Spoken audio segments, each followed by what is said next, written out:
Good evening, everyone. Welcome to this evening's City Council meeting and public hearing for July 28th, 2025. I'll go ahead and call this meeting to order and note for the record that all members of council are present and accounted for. We did have some changes since the original agenda went out, so I'll note for you that the following items have been postponed until August 25th, 2025. The City Council meeting that night will cover Z-25-06/V-25-13 KOA Land Group /272 and 276 Thompson Street. It'll also be postponed for V-25-14 Hampton Hall waiting period variance and PH-25-10/E-25-07 Hampton Hall change of conditions and exception. We do have a new business item, intergovernmental agreement, November 5th, 2025, general election, and December 2nd, 2025 runoff election has been deferred by staff until August 18th, that of 2025. So we're taking care of all that housekeeping. And as always, we begin our meetings with a Pledge of Allegiance. So if you're willing and able, please stand and join us. I pledge allegiance to the flag of the United States of America and to the republic for which it stands, one nation, under God, indivisible, with liberty and justice for all.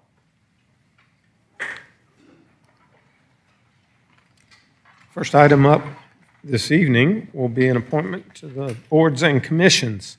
Planning Commission appointment by Councilmember Brady and swearing in.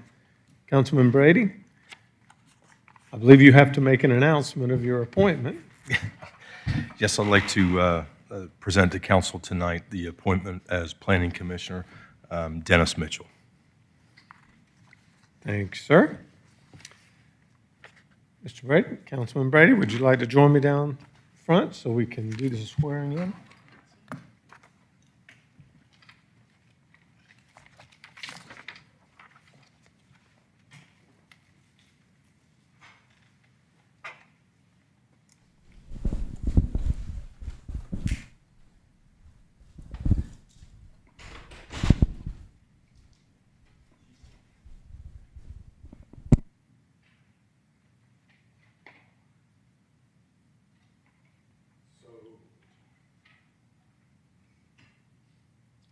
Mitchell, welcome back. For those of you that aren't aware, Commissioner Mitchell from Alpharetta's Recreation Commission, we were going over our notes, and it looks like he and I have been involved in this city as exactly same amount of time. I was sworn into City Council in 2012, and he began his tenure on the Alpharetta Rec Commission at the same time.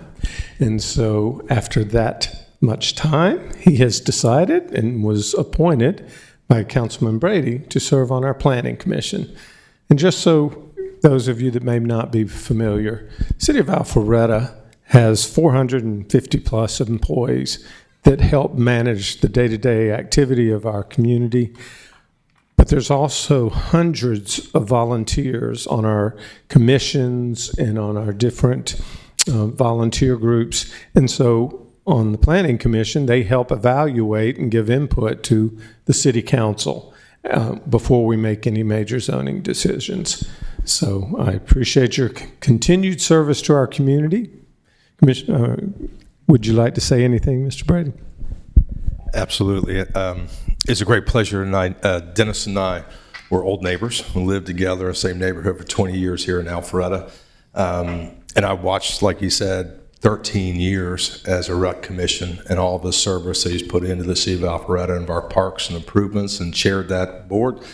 And was just excited that there was an opportunity, and talking with him, I thought it'd be a lot of great skill he would kind of bring, a lot of great knowledge and to have a little bit of a different service. So can't thank you for your continued service and for your new service going forward. Thank you. It's been a pleasure working with the Rec Commission for the 13 years, working with Morgan for the last 7 or 8. It's been an absolute pleasure, and I do look forward to starting with the Planning Commission. So thank you both. That being said, let's go ahead and make it official. So you've done this a few times, and you've got the notes right there, but just repeat after me following the oath of office. The Planning Commission of the City of Alpharetta, Georgia, I state your name. Hereby accept the honor of serving as a board member of the Planning Commission of the City of Alpharetta, Georgia. Hereby accept the honor of serving as a board member of the Planning Commission of the City of Alpharetta, Georgia. I do solemnly swear or affirm that I am not the holder of any unaccounted for public money due to this state or any political subdivision or authority thereof. I am qualified to hold said office according to the Constitution and laws of Georgia, and I shall support the Constitution and laws of the state of Georgia and the Constitution and laws of the United States of America. I do solemnly swear or affirm that I am not a holder of any unaccounted for public money due to this state or any other political subdivision or authority thereof. I am qualified to hold said office according to the Constitution and laws of Georgia, and I shall support the Constitution and laws of the state of Georgia and the Constitution and laws of the United States of America. Further, I do solemnly swear or affirm that I shall faithfully perform the duties of a Planning Commission member, regularly attend meetings, uphold the ideals of community and service, act and conduct business in accordance with the city's code of ethics and conduct, and support the charter and laws of the City of Alpharetta. Further, I do solemnly swear or affirm that I shall faithfully perform the duties of a Planning Commission member, regularly attend meetings, uphold the ideals of community and service, act and conduct business in accordance with the city's code of ethics and conduct, and support the charter and laws of the City of Alpharetta. So sworn this 28th day of July, 2025. Congratulations. Thank you.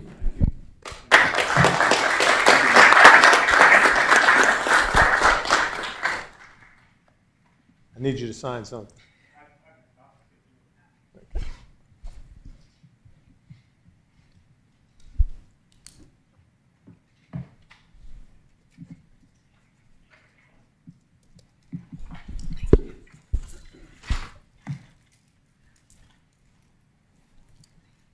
Thank you.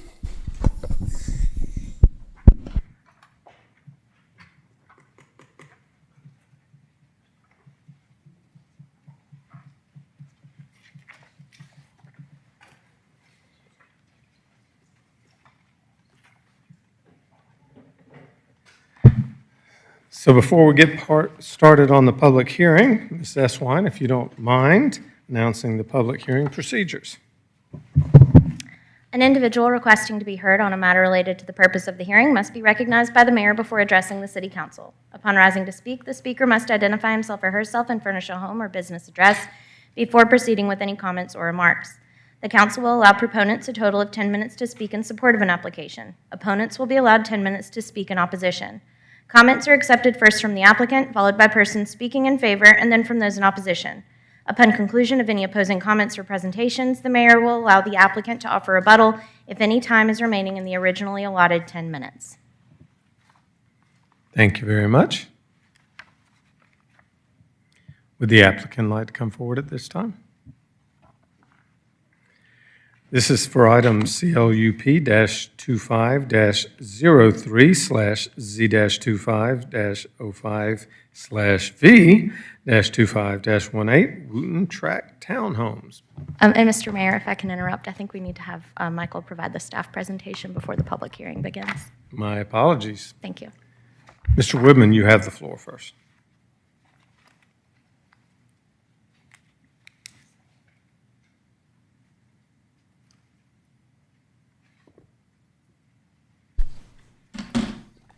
Thank you, Mayor and Council. The first item before you this evening is a request from David Weekly Homes requesting a comprehensive land use plan amendment, rezoning, and variance to allow 67 for-sale townhomes on 10.2 acres in the North Point area.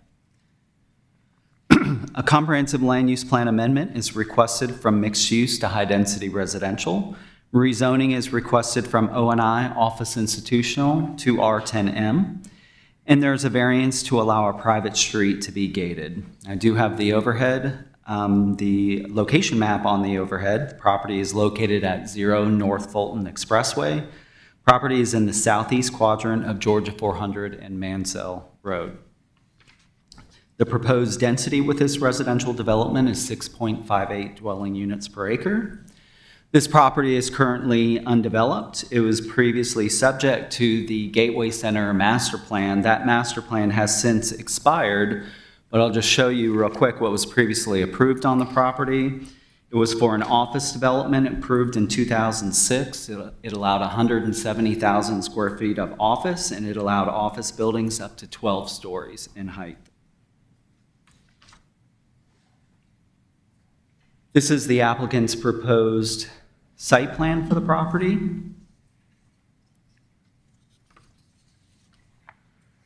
Depicting the 67 for-sale townhomes. Access is from the cul-de-sac at the end of Beaver Creek Road. The townhomes are depicted to be rear entry. They are oriented to open space as well as the Big Creek, which runs along the south side of the property, and Beaver Creek Park, which is a linear park providing access to the Big Creek Greenway.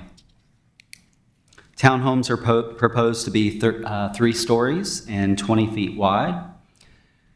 The site plan shows a new street with a series of alleys providing access to the townhomes. Those are private streets and alleys maintained by the HOA.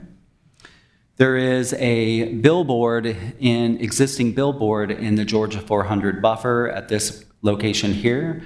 Access will continue on the edge of the development, so they will not need to, access to the billboard will not need to go through the residential development. It would be maintained on the north end of the development and down along Georgia 400.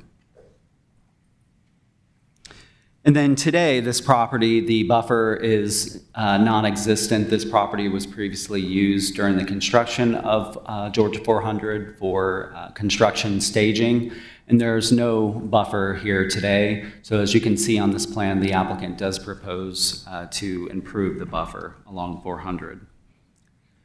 The UDC parking requirements for this development are 161 parking spaces. Each townhome will have 2 side-by-side spaces in a garage, as well as 2 spaces on an 18-foot-long driveway for a total of 268 spaces. And there are additional 18 on-street parking guest spaces provided along the new street. The North Point overlay requires about 1.5 acres of open space with this development. The applicant is showing almost 3 acres of open space, or almost 30% of the property, and that is would be with pocket parks, yards, bioretention areas, and walking trails. You see the walking trail here on the south end of the development.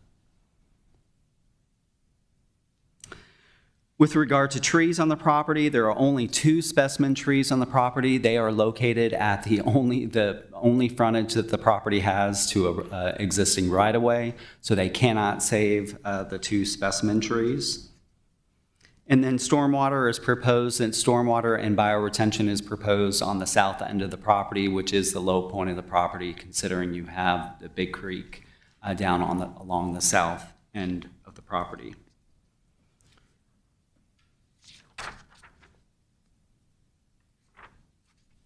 The applicant provided renderings of the townhomes.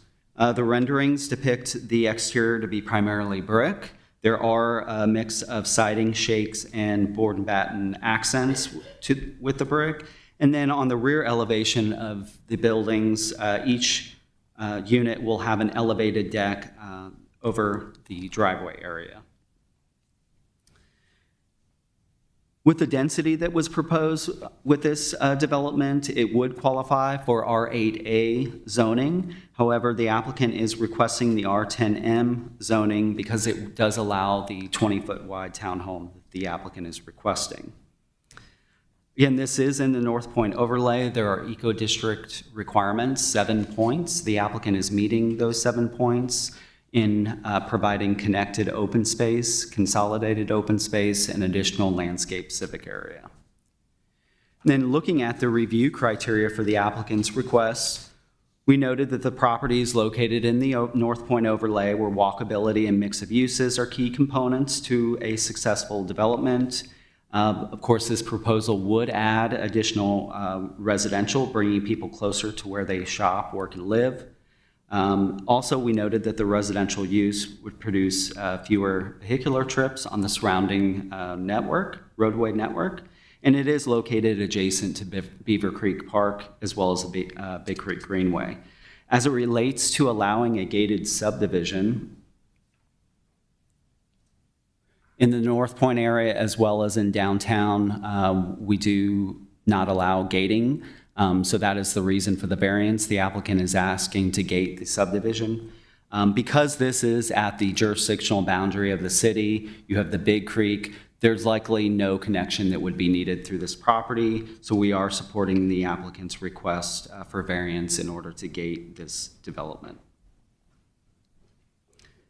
The applicant submitted a citizen participation report. There were no public comments, and there was a public comment in support of the applicant's request at the May 14th Community Zoning Information Meeting. And then Planning Commission considered this request at their July 10th meeting.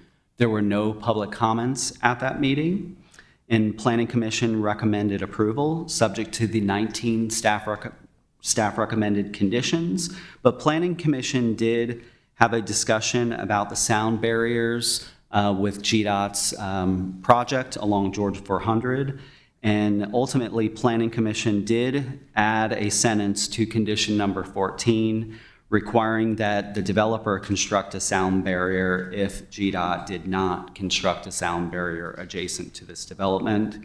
We have confirmed with GDOT that there are no plans to construct a sound barrier along the frontage of this property along George 400.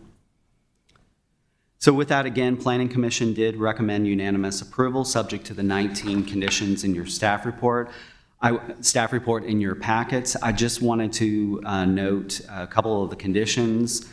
Condition 12 asks the developer to explore adding on-street parking along Beaver Creek Road right-of-way. That on-street parking would be for public parking that would allow for some parking for Beaver Creek Park and the public trying to access the Big Creek Greenway. And then in conditions 15 and 16, they address screening for the billboard, so additional evergreen plantings and buffering around the billboard to separate the residential community from the billboard. And that concludes the presentation. If you have questions, I'm happy to answer those. Does council have any questions for Mr. Woodman at this time? Councilman Hypes? For clarification, is condition 14 with the developer to provide the screening, is that remaining, is that before us right now, or has that been taken out?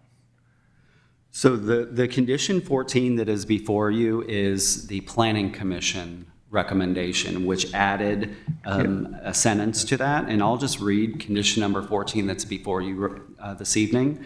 Condition 14 states, Georgia 400 buffer shall be replanted where sparse. That was staff's recommended condition for 14. Planning Commission continued with, if it's determined that GDOT will not construct a sound barrier along the property as part of the expansion project, the developer will take measures to install a sound barrier on their property between the billboard and the screening landscaping as approved by staff. So it's that second sentence that was added by Planning Commission. And that's what's before us unless we make a change? Correct. Thank you. Any other questions? Councilman Dorito? Thank you, Mayor. Michael, you mentioned the traffic impact of this proposal, that it was less than, I wasn't sure what you were referring to. The previous approved project, is that what you're referring to? Yeah, so just noting that the 67 townhomes would generate a lot less traffic on the area roadways than a 170,000 square foot office building. Okay. And then the only other question I have for you is on condition 14 that you just spoke to Councilman Hype's question to. Will take measures to install. What exactly does that mean? Well, what is it intended to mean, I guess, is what I should be asking. I mean, that sentence was added by planning commissioners during the meeting. I mean, I think that they wanted, it was the planning commissioner that proposed that language. I think it was their intent that the developer build the sound barrier if GDOT was not going to provide a sound barrier. So, I'm not sure exactly what they meant by that language, but that was the language from Planning Commission. completely. Oh, okay.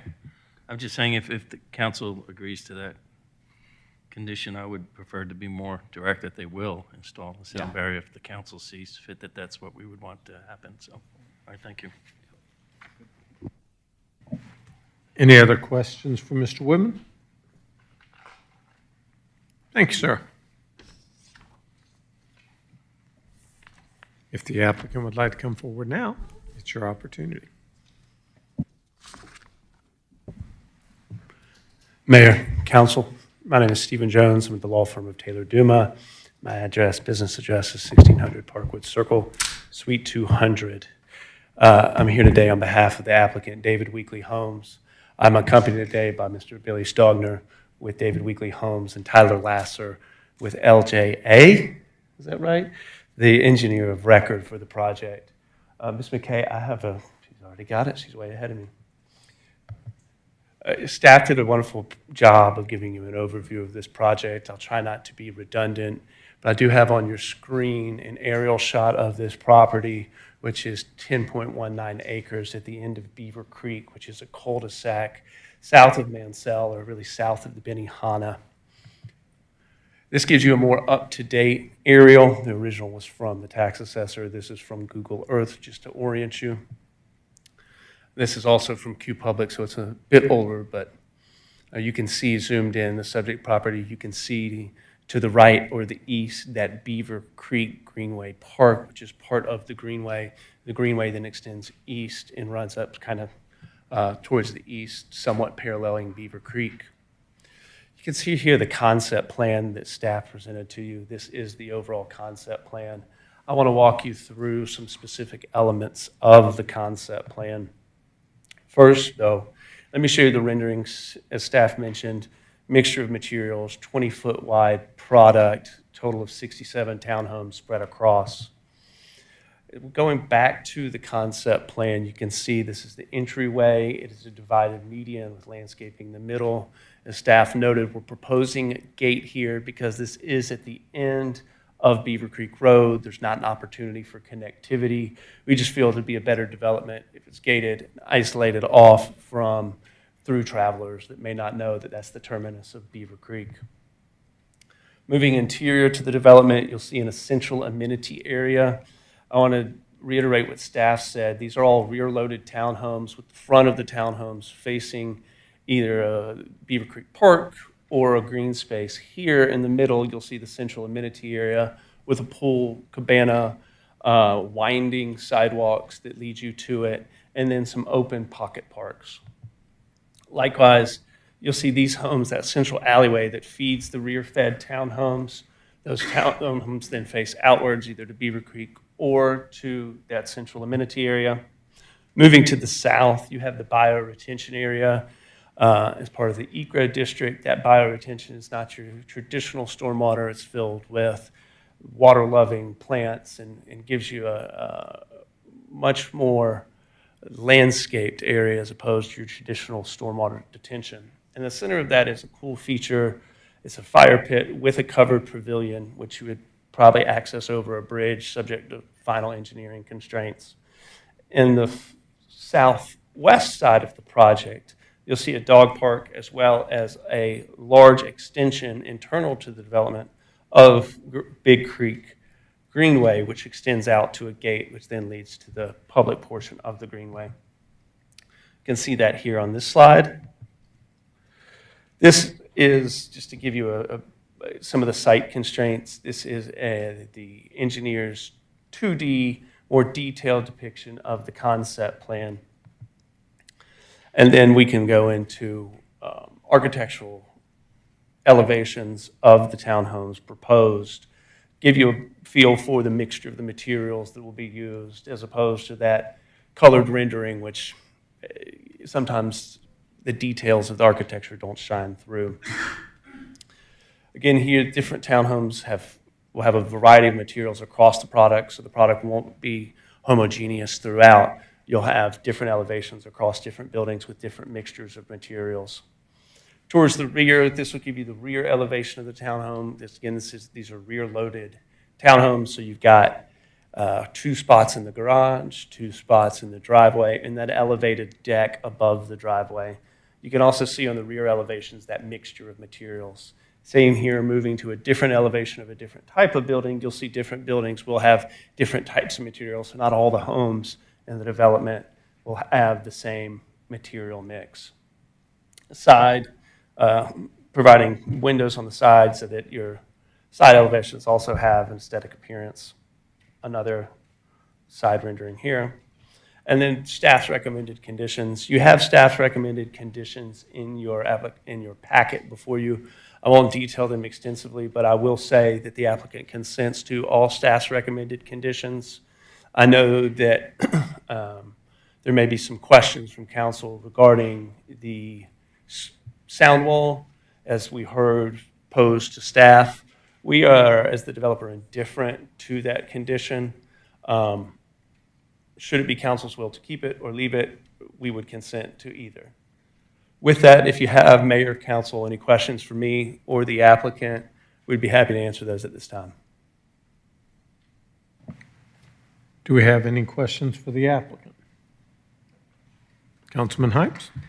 Thank you, Mr. Jones, for the presentation. If I missed it, I apologize. What's the anticipated price point for these? If in today's market, we'd expect a high 5s, maybe pushing into the 6s. Of course, we don't know what the market's going to be, And completely understand that part of it, but the intention at this stage, high 5s into the low 6s? Yes, Councilman Hypes. Yeah, thank you. Any other questions for the applicant? Thank you so much, Mayor. Thank you, Council. sir. Ms. Shapiro, do we have any public comment cards? I do have one public comment card. It looks like it might be in opposition for, Well, I think we take anyone favor that's first, in yes. favor first. that's the only card that I have. If anyone would like to come and speak in favor of this project, now's your opportunity to do so. Seeing no one come forward. Ms. Shapiro, Yes, the one Anyone comment in card that I opposition? have in opposition is for Dan Porzio. If you'd like to come forward and just state your name and address for the record.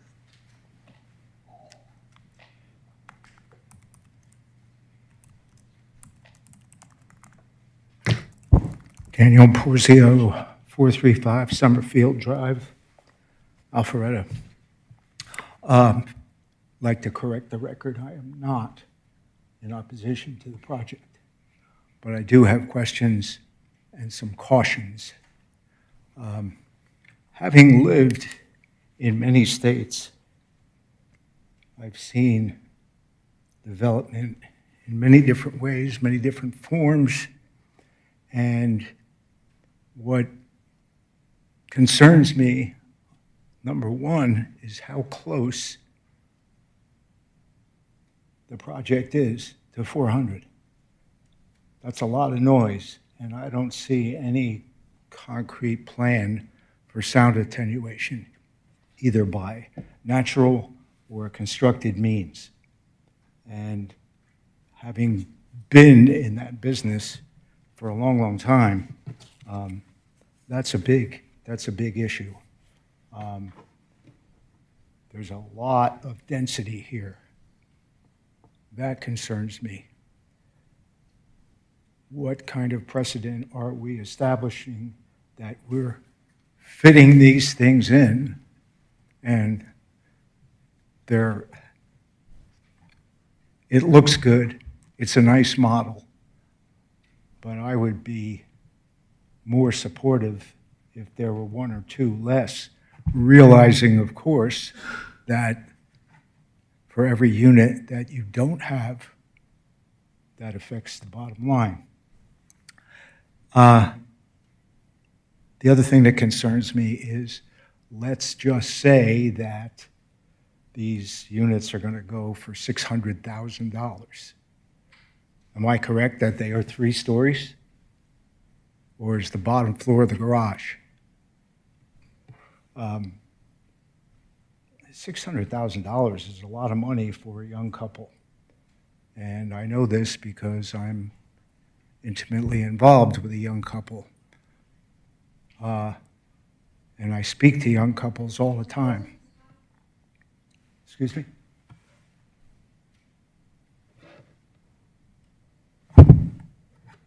Was that for me? Please continue. Thank you.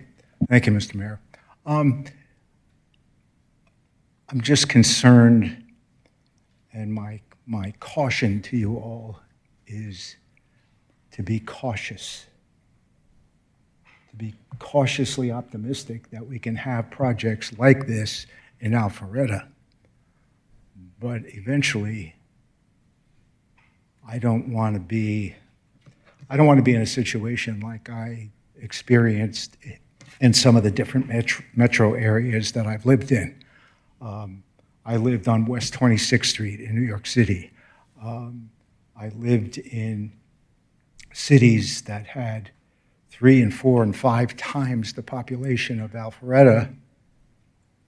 And what happened there, I left. It just got too crowded, too crazy, too much noise. But I suppose the biggest thing that bothers me with this, there's only, according to my calculations, there's 6.5 units per acre. That's a lot. And these are not single-family residential homes. These are townhomes, all squished together. And there's only one point of ingress and egress. And the fire control, fire safety aspect of that also concerns me. We need to have a back door in an emergency. That's it. That's all I got. So I'm just concerned, and I advise caution now and in the future. Thank you for sharing your concerns. Is there anyone else that would like to come forward and speak on this item? Seeing none, we'll close public comment. We have a motion from council. Mr. Mayor, just in case the applicant wanted to offer a rebuttal, I did want to remind you that he has that opportunity. He has Would the applicant like to respond?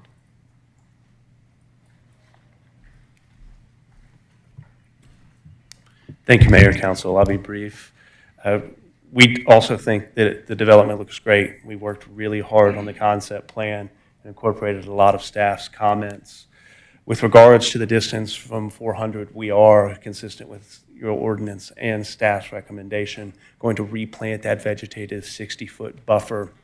Regarding the proximity to 400, it is going to be no secret to the purchasers of the proximity to 400, but going to the price point of it, this allows us at this price point to provide what we believe is an attainable product, and we're happy to provide it not only that, but with a weekly product, which looks great and has a lot of precedent with providing a wonderful product across numerous states and many jurisdictions.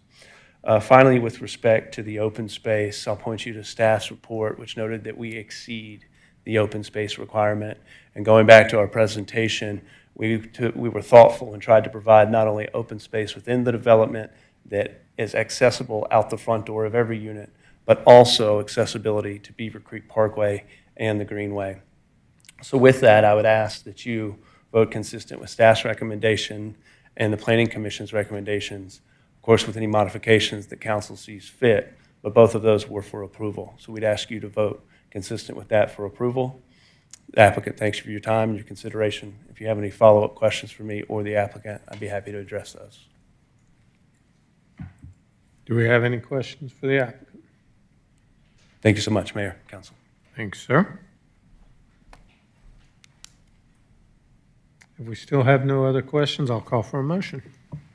Thank you, Mr. Mayor. I call for approval tonight for CLUP-25-03 Z-25-05/V-25-18 Wooten Tract Townhomes.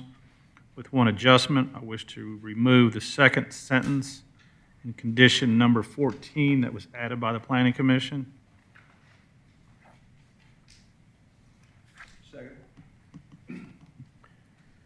We have a motion by Mayor Pro Tem Merkel and a second by Councilman Hypes. Do we have any discussion? Councilman Mitchell? Thank you. This land has been there, and I feel like reiterating, what's allowed by right is a 12-story high office building that would have been allowed there. We were going to put a nursery there at one time. All that has fallen through.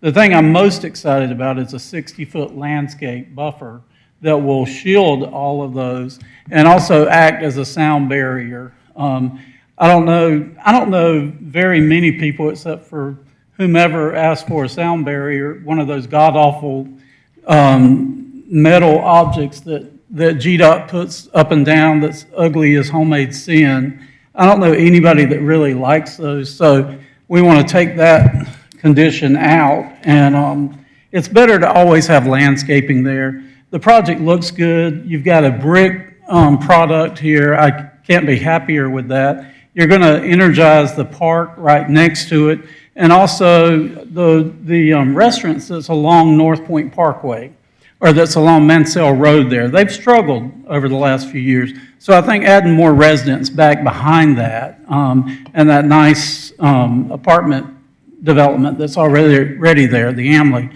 I think it'll help energize those restaurants and keep them afloat as well. So I wish you all well with this project, and thanks for being part of our Alpharetta scene. Any other discussion? Councilman Dorito? Thank you, Mayor. I want to recognize Mr. Pozio's comments because I thought they were very valid and, expressed concerns I think all of us on the council here and our planning commission think deeply about when we look at these types of applications. And just to be, I just feel like I want to be very transparent. Our role up here is to apply the standards of the city, the comprehensive land use plan, the codes, the zoning codes, and make sure that all the requirements are met, which this application does meet. We're really not in a position to, and I would never want to be in a position personally to tell someone what to do with their property, how to develop it, as long as they meet city codes and requirements, and it's not something that's so onerous that would negatively impact the city's future, both from an economic standpoint and from a standpoint of trying to maintain a family-friendly environment in Alpharetta, which we work real hard to continue to achieve. This project also, I think, contributes to the future vision of the North Point corridor as far as creating a walkable environment. You need to not only enhance the retail components of North Point Mall area, but we also need to make it walkable. And in order to do that, you have to put bodies and homes there around that. And so we'll see a transition over time in a very positive way. This is probably something that helps contribute to the future vision of that area of the city that we've all been working hard on. But I just want to be perfectly clear, Mr. Pozio, we really can't say to a developer, hey, we only want half of the units that you're looking for. I know in today's day and age, the costs of building homes and things are frankly outrageous, which drives the price up. And the other thing in Alpharetta that is very hard to, and a challenge for both this council and future councils, is going to be managing the cost of living here. I mean, we have built a successful city, and success attracts more and more investment and people here, and that's what we're experiencing. and we're challenging keeping up with the infrastructure and keeping up with the proper retail environment and business environment so that we can sustain a very economic path for the future for many years to come after all of us leave the dais up here. And that's what we're trying to achieve. So this particular project is one component of what I think our future vision is for that area of the city. And as much as I'd love to say, hey, let's put like 10 single-family homes there and hope somebody buys them, I think that would be something that we wouldn't even get a person to invest in, let alone even present some sort of application like that. So, and this is a problem around the entire country. When you look at what's happening around the United States, young families today and young professionals, they don't want single-family homes. They're looking for townhomes. They're looking for condominiums where they can pay a monthly fee to have a gym and walkable community and that sort of thing. And so we're trying to provide elements that help support attracting new families to the city. And yes, single-family homes are an important component of that, and we do focus on that as well around the city because we have a rental versus home ownership ratio that we try to stick to for quite a number of years now. So my point, Mr. Posio, is I hear you loud and clear. There's just so much limitations we have as your city representatives to not approve a project because we feel like it might be too dense or might be something that the people moving there might be impacted by noise over 400. I mean, that's something that, you know, and I thought hard and long about that over the weekend, and I came to the conclusion, like, hey, if this develops the things they can sell these townhomes and people are not going to worry about, you know, eyes wide open coming in that they're living along 400, well, go ahead and make it happen. So we're here to apply the zoning codes to the application. I think they meet that, and I'm supporting this application. Thank you. Any other discussion? All those in favor of the motion to approve, please vote yes, otherwise vote accordingly. And the motion does pass unanimously. Congratulations. So the next item up on our agenda this evening is MP-25-05, or is that a 6? 06 maybe, /CU-25-10 Sandbox VR / City Center MP. Mr. Woodman, once again, you've got the floor.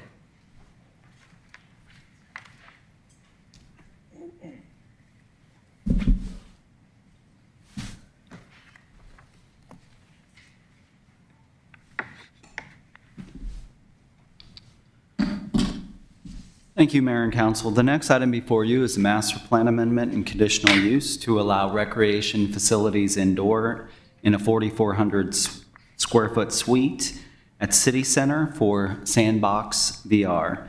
Master plan amendment is requested to add recreation facilities indoor as a conditional use to the City Center master plan, and a conditional use is requested to allow recreation facility indoor for Sandbox VR. Sandbox VR is an immersive, location-based virtual reality entertainment venue offering group-oriented, interactive virtual reality adventures. The location map is on the overhead. This property is located at 2001 Commerce Street. It's Suite 6 HJK. Property is zoned MU, mixed use. The comprehensive land use plan designation of the property is Central Business District, which does support the applicant's proposal. Sandbox VR blends VR technology with full body motion tracking to transport guests into cinematic worlds. The groups of 2 to 6 people participate in gameplay within private rooms, and the entertainment experience is geared towards families, kids, tourists, and corporate team building. This business has several locations across around the world. There are 2 locations in Atlanta at the Battery and Interlock Midtown. Applicant is proposing hours of operation of Monday through Thursday, noon to 9 p.m., Friday, noon to 11 p.m., Saturday, 10 a.m. to 11 p.m., and Sunday, 11 a.m. to 9 p.m.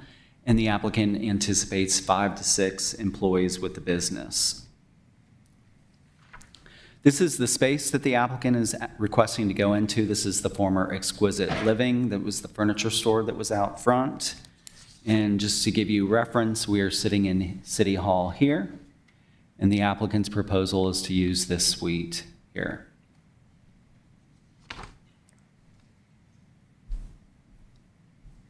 The applicant is not proposing any changes to the site or building, and the applicant's use requires the same amount of parking as retail and restaurant, and that is satisfied within the parking within City Center.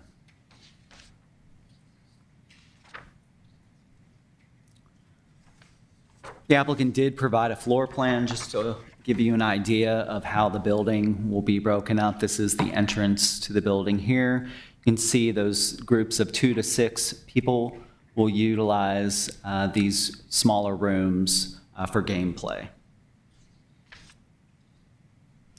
Looking at the review criteria, we do not believe the proposal would adversely affect existing use of adjacent and nearby properties, which are primarily developed as a mixed-use development. Business is similarly located in mixed-use developments at the Battery and Interlock Midtown. And the entertainment use, adding that to City Center would draw additional customers benefiting existing businesses in City Center and in the downtown. There are no public comments in the applicant's citizen participation plan, and there are no public comments at the June 11th CZIM meeting. Planning Commission considered this item at their July 10th meeting. There was one public comment in support of the applicant's request. It was from a commercial leasing representative from City Center, and they believed that the business would complement existing business and benefit existing businesses in City Center and downtown. So Planning Commission recommended unanimous approval of the applicant's request, subject to the 6 conditions in the staff report in your packet. And that concludes the presentation. If you have questions, I'm happy to answer those. Do we have any questions for Mr. Woodman? Councilman Hypes. Mr. Woodman, in the packet in the letter of intent from May 1, 2025, at the end of the first page, it says sound levels will remain within the tenant space and consistent with similar entertainment venues. Do we have any idea what that means? The applicant is here and can describe the business, and I think that will address some of potential concerns with sound noise attenuation.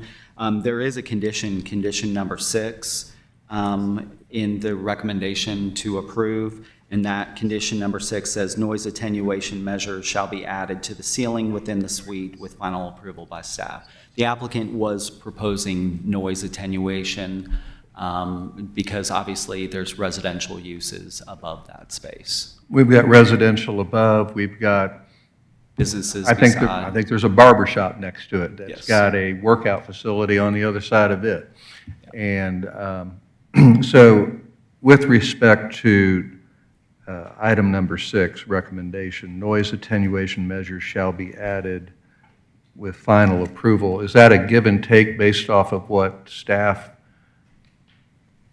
experiences or perceives when it's in use? Because I have no idea how loud a VR facility is. Yeah, and I think the applicant will have some information to explain that. There's not like music openly playing. The folks that are in these rooms are actually using they've got the virtual reality goggles on, and they're playing a game. There's not like music out in the room, is my understanding. But with virtual reality, I think there's noise from the player that they would want to attenuate that noise. There is a firewall. I also spoke to the building official about this, and the way that City Center was constructed, those buildings were constructed out front. There's firewall between the first level and the second level. And that would also help, but the applicant is also proposing noise attenuation beyond that. Okay, thank you. Any other questions for Mr. Woodman? Councilman Mitchell? Mine had to do with sound Oh, as okay. as well. Thank you. Thank you, Mr. Woodman. Would the applicant like to come forward?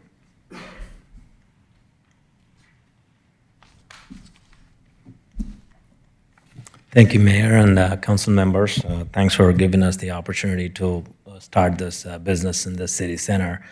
As Michael explained, this has been a successful model so far. It kind of like makes the community interact, and people of different age come in there to the facility and enjoy every single aspect of this virtual reality that has to offer. And I myself, I'm 45 years old. I went with my friends. I had a blast. So I went to the one at the Interlock area.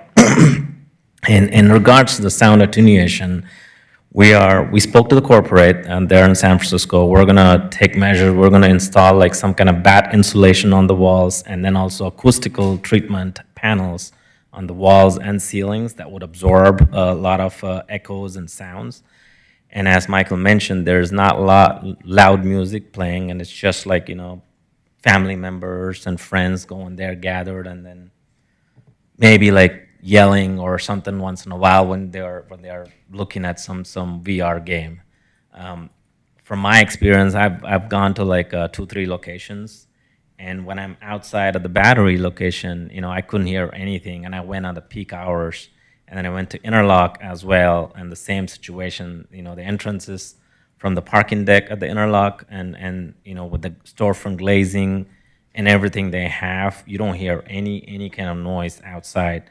But we are committed to follow extra measures by providing extra sound insulation and other bat insulations that would not look like completely different to the interiors. It's going to complement the interior, as well as absorb any kind of sound that's going to the center is going to generate. So it's going to be a good location for us. Alpharetta as being like one of the prime location for this kind of business model. That's why like the corporate, they wanted to like pick this center.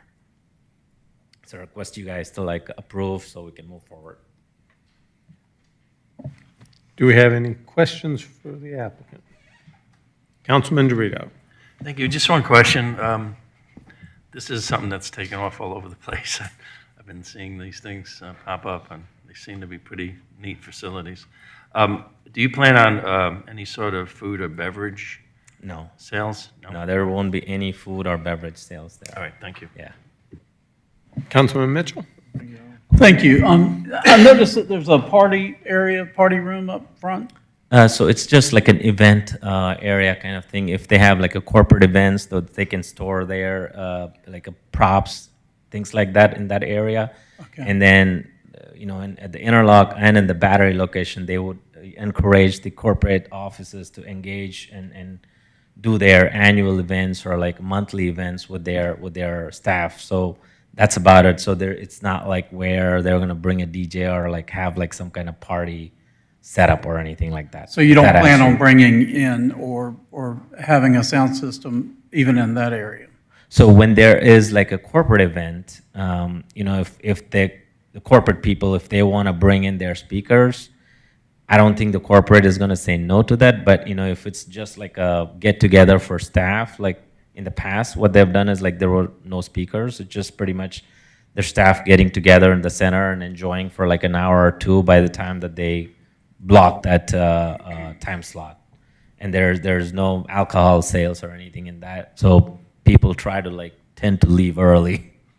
Right. So as far as the sound retention or whatever, attenuation Yeah. measures, so we have these in the city hall as well.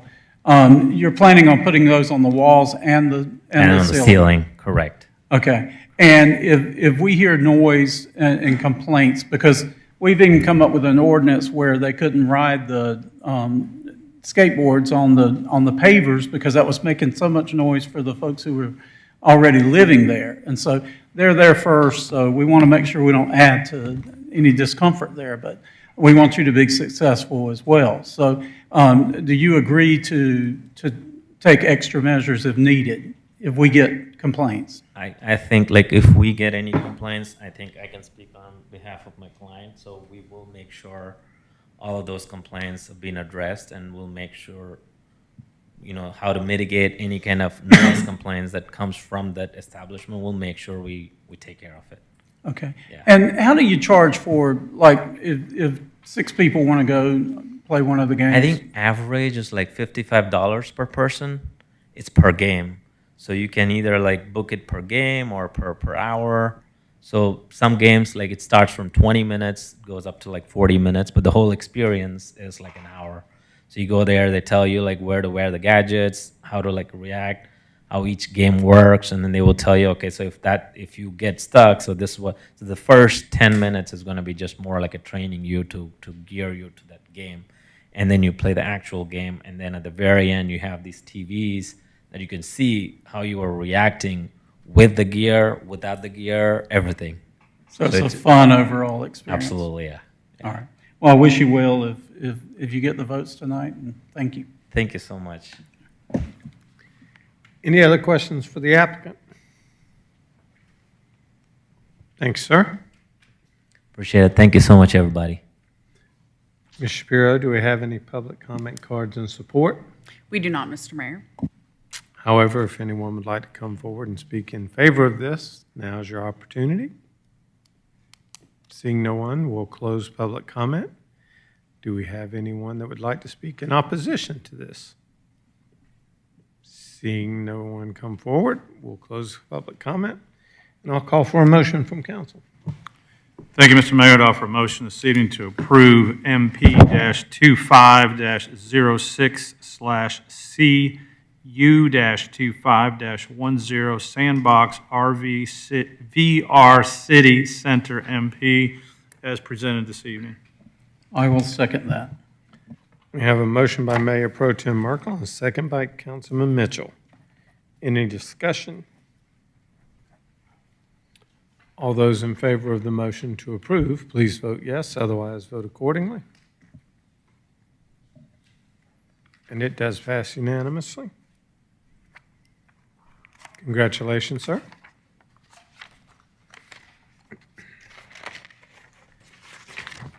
So the next item on our agenda is PH-25-11, the Delman Circus, North Point Mall, MP. Mr. Woodman, you're a busy man.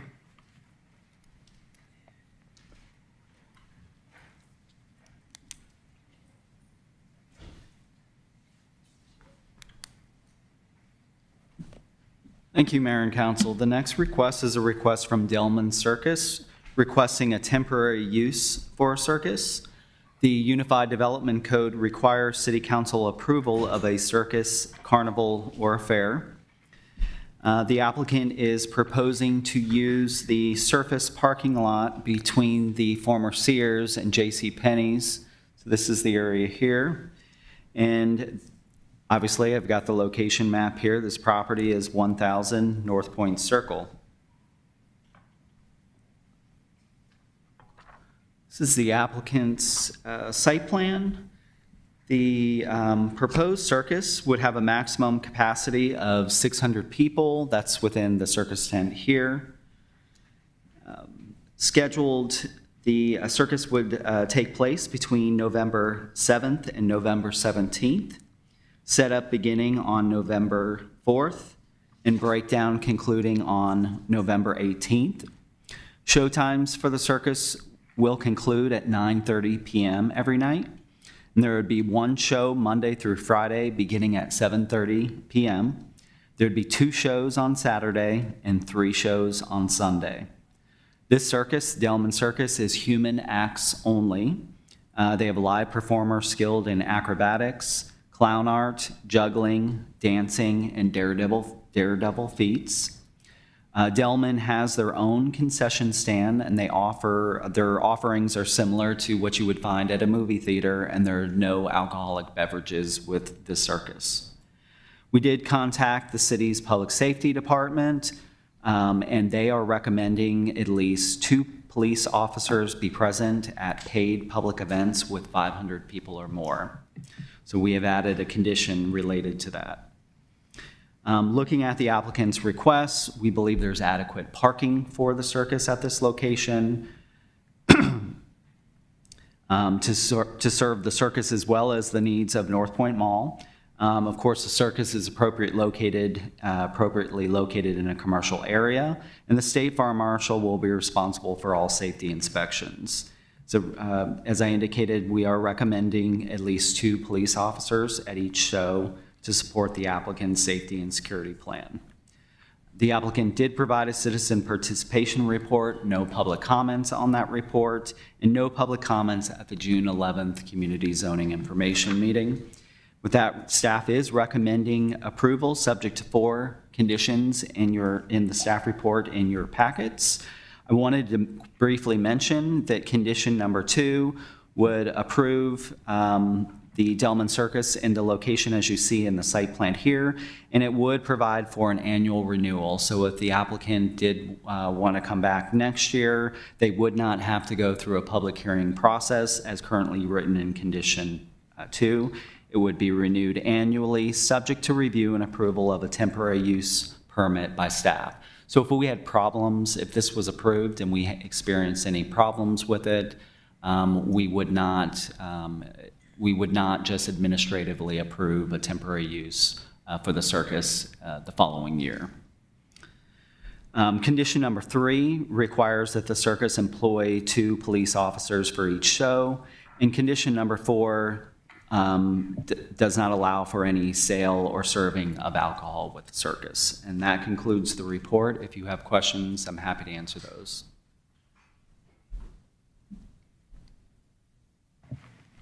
Do we have any questions for Mr. Woodman? Pardon? Okay. Thanks, sir. Ms. Shapiro, do we have any public comment cards in favor? I do not. However, we may want to hear from the applicant. Is the applicant here?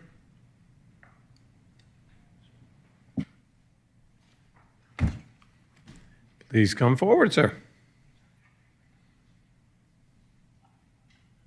Mayor and Council, thank you for the opportunity. By way of introduction, I'm the newish general manager at North Point Mall. Oh, well, it's a pleasure to meet you. No wonder. I'm sorry I didn't recognize you, but we have not met before. I've only been there about 6 weeks, but I had a previous tour of duty, so to speak, there in the early 2000s for several years. I am here to advocate basically for this opportunity with the circus. I know we've had other circus uses there that have been successful with no issues, and essentially we just want to continue that. In addition to the 2 police officers, we have our own security which will patrol the lot on the routine basis that we do, and we don't anticipate any problems, but we are well prepared for anything like that. Do we have any questions for the applicant? My only question would be, would you be amenable to having the condition of automatic renewal removed from this? Certainly. I think I would personally prefer to have an opportunity to see how it goes and then see where we are next year. If that's okay. By the way, I think I neglected to mention my name. My name is Mario Morales as well. And your address? 1000 North Point Circle here in Alpharetta. Great. Okay. Thank you, sir. Ms. Shapiro, do we have any public comment cards? We do not, Mr. Mayor. However, if you'd like to speak in favor, now's your chance. Seeing none, we'll close public comment.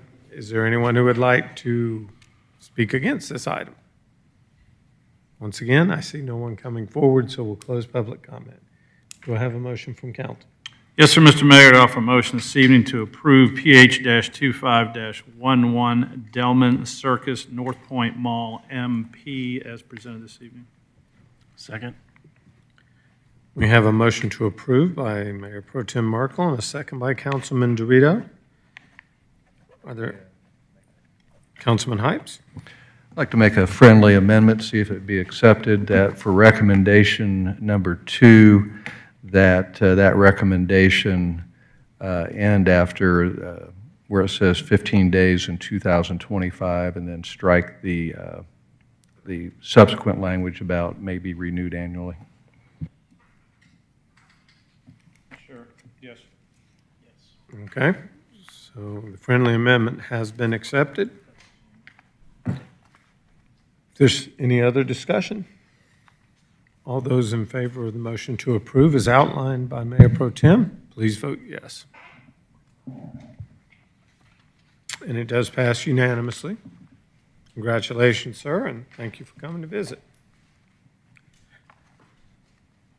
So the next item up on our agenda is PH-25-07 Unified Development Code text amendments for parking. Ms. Eswine, would you like to read the ordinance for us, please? An ordinance by the Mayor and Council of the City of Alpharetta, Georgia, to amend Article 2 and Appendix A, Alpharetta Downtown Code of the Unified Development Code of the City of Alpharetta, Georgia, to amend parking requirements in the downtown, to amend the elementary and middle school parking ratio, to repeal conflicting ordinances, and for other purposes. Thank you very much. Director Cook, I believe you have this item. Give Mr. Woodman a breather there. I know, a short one.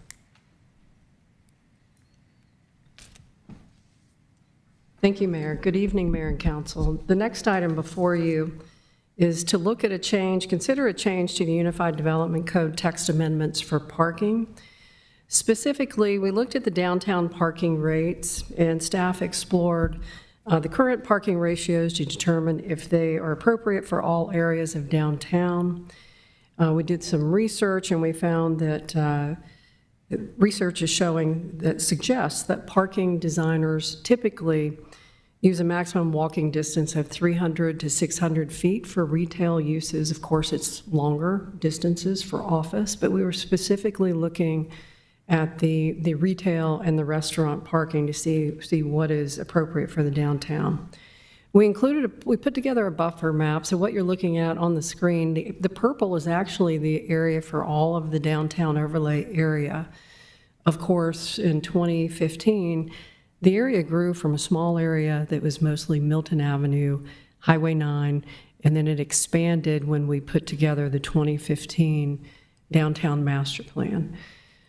But over the years, we have found that the parking that we're requiring for that entire district shown in purple may not be sufficient, and we may need to look at parking outside of the 600-foot walk to public parking should probably match the rest of the parking requirements that we have throughout the city.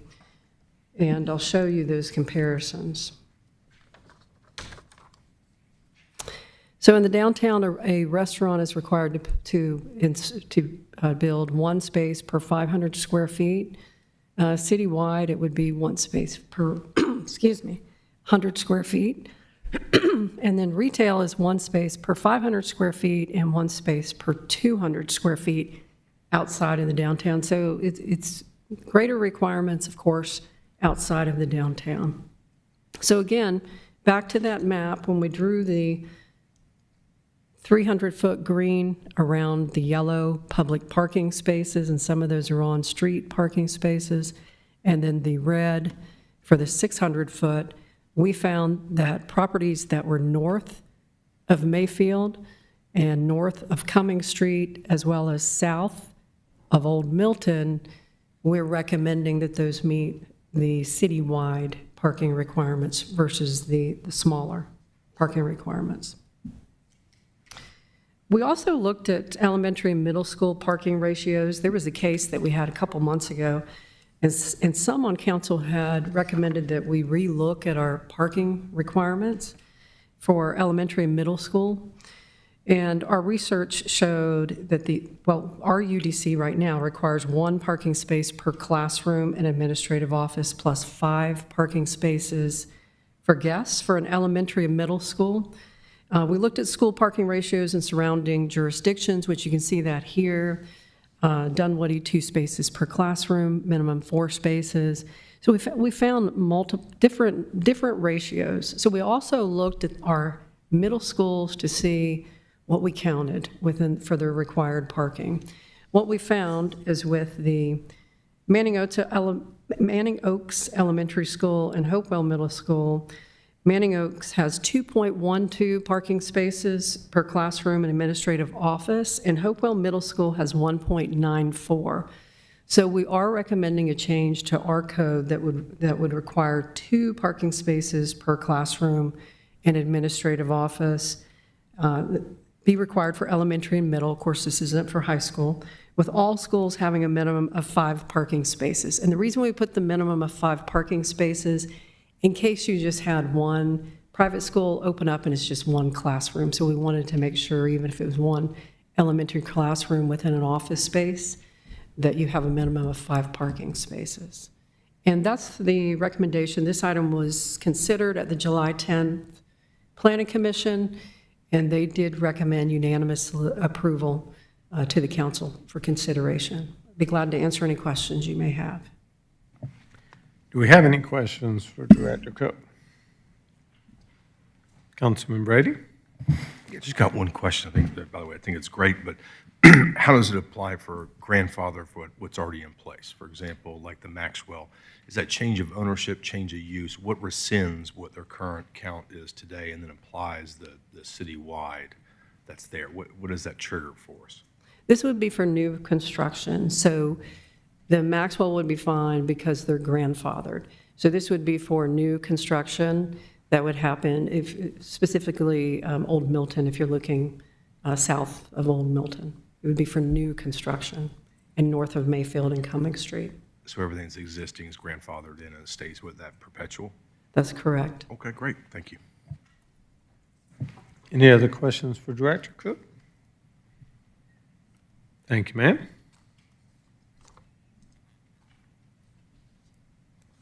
Ms. Shapiro, do we have any public comment cards? We do not for this item, Mr. Mayor. However, if anyone would like to come forward and speak on this item, now is your chance to do so. Seeing no one come forward, we'll close public comment. Do I have a motion from council? Yes, sir, Mr. Mayor, I'd offer a motion this evening to approve PH-25-07 Unified Development Code Text Amendment Parking as presented by Director Cook this evening. Second. Have a motion to approve by Mayor Pro Tem, second by Councilman Brady. Any discussion? I'll just note for the record, I think that's a great idea. We've found that this has been a growing area without adapting parking requirements to adapt to the reality that we did not anticipate, having so many restaurants and other spaces opening up a little further down from downtown.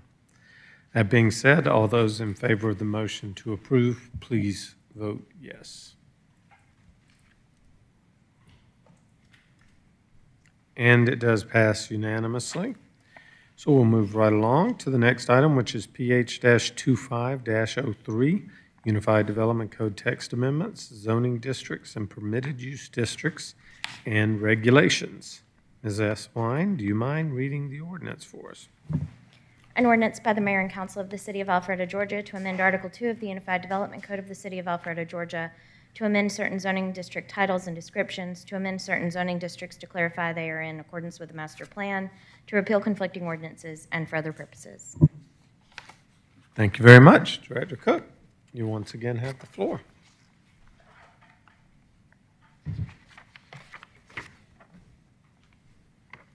Mayor and Council, there are no material changes to the Unified Development Code with this recommended changes. They're really not. All they are is text changes, and these were recommended to us by our city attorney's office. So it's a lot of cleanup to make sure that the language for every zoning district that requires a master plan, that it has the same language. So we use the same language if it's a CUP text, or if it's O&I, to make sure that everything is described the same for every zoning district that requires a master plan. We also have changes to the description for the R4A through the CUP, all this is doing is matching it up to what's already shown within our future land use map. It's just an error that's been there for a while. So changing R4A attached residential from low to medium density, and the R4D from low to medium, and so forth. All this is doing is matching with our future land use plan definitions. So it's just cleanup. I'll show you two other things with the cleanup part of this.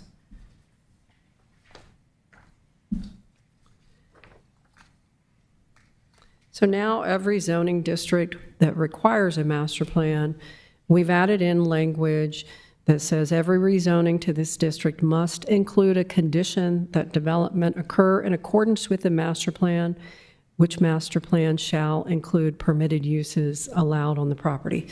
So this is something we already require. Again, it's just language, and to make sure that every zoning district has the same type of language.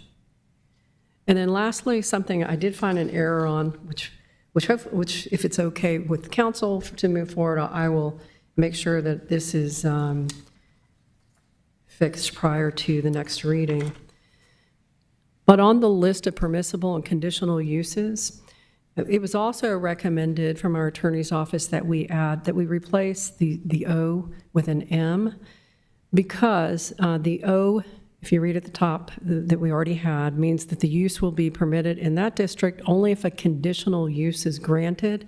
And as you know from approving master plans in the past, there's a lot of uses that are approved as part of that master plan that are not conditional uses.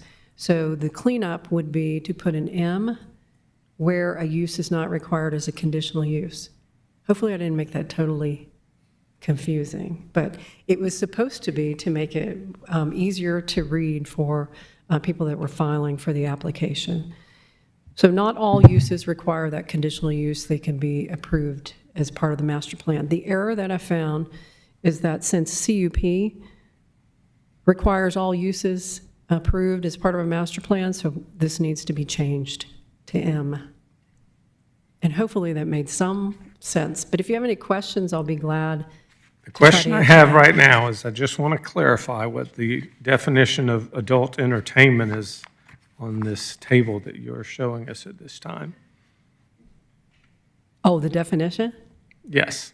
So that's not changing. We have a whole No, I'm just section. curious what that definition is. I want to make sure I understand what Yeah, that. there's a whole separate section within our UDC on of course, we had to come up with a definition and it hasn't changed for 10 years, but it's probably So 5 pages what is long. adult entertainment based on this table? Okay, I will have to pull that definition. I just want to make sure we're clear on what that Yes, and is. yeah, there's nothing that's changing, but of course, there are some uses that although they may not get approved through a conditional use, a master plan, we still have to define those uses. Those uses still have strict requirements for distances, but I'll have to pull it from the UDC and read that to you. Okay, we can take that up at another, maybe And the I can do that second reading. I will have it at the second reading. I can bring that printed out so everybody can see what that if that's okay with you.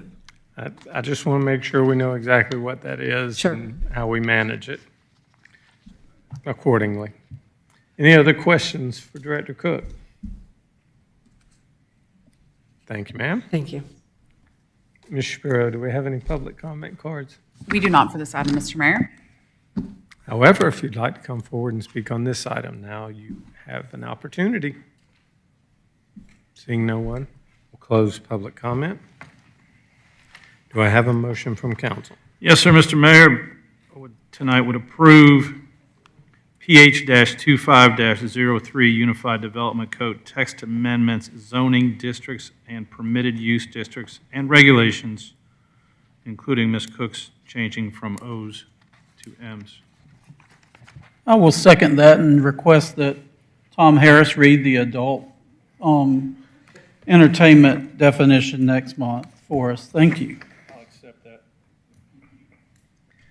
We have a motion to approve by our Mayor Pro Tem, a second by Councilman Mitchell. Any other discussion? All those in favor, please vote yes.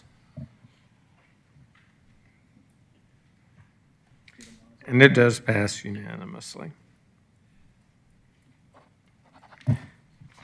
So that will wrap up the portion of our public hearing. I'll note for those of you that may not have heard earlier, we had several items that were postponed until a future date. First being KOA Land Group on 272-276 Thompson Street. That will be heard on August 25th. The Hampton Hall waiting period variance, that was also postponed until August 25th. There was a change of condition and exception for Hampton Hall that's also postponed until the 25th of August. And then we'll get right back into the agenda with new business items. And the first new business item we have this evening is the request for proposals, 25-116, comprehensive plan update. Mr. Woodman. Thank you, Mayor and Council. This item is a consideration to award a contract to MKSK for the comprehensive plan update. The comprehensive plan update, the state sets the rules for comprehensive planning and requires an update every 5 years. And that is in order to maintain our qualified local government status that allows us to seek grant funding to mention one thing. The comprehensive plan update, as you probably recall from 5 years ago, we did the major comprehensive plan update. So this would be considered a minor update. Minimum requirements from the state are that we update our future land use element and our future land use map. We update our community work program. We complete a report of accomplishments, and that is all done with a public participation plan so that we are reaching out to the members of our community. The comprehensive plan update is to be completed by June 30th of 2026. So this process is going to be about a 10-month process. We issued the comprehensive plan update RFP back in April of this year. We had 8 consultant teams that responded to the RFP, and we shortlisted the top 3 top scoring firms for interviews. And after the 3 interviews, MKSK was the firm that came out as the top scoring consultant team. MKSK's budget for this update is $115,000. We had allocated our council had allocated in the budget $120,000, so it is within the budget. And so staff is here recommending that the contract is awarded to MKSK. And if you have questions, I'm happy to answer those. Any questions for Mr. Woodman? Councilman Dorito. Mr. Woodman, do you recall what the last study cost the city? The last study was done by staff. It was done in-house. It was in the middle of COVID, so we did it in-house. Okay. Typically, these a major update to a comprehensive plan is probably about $250,000, okay. About $250,000.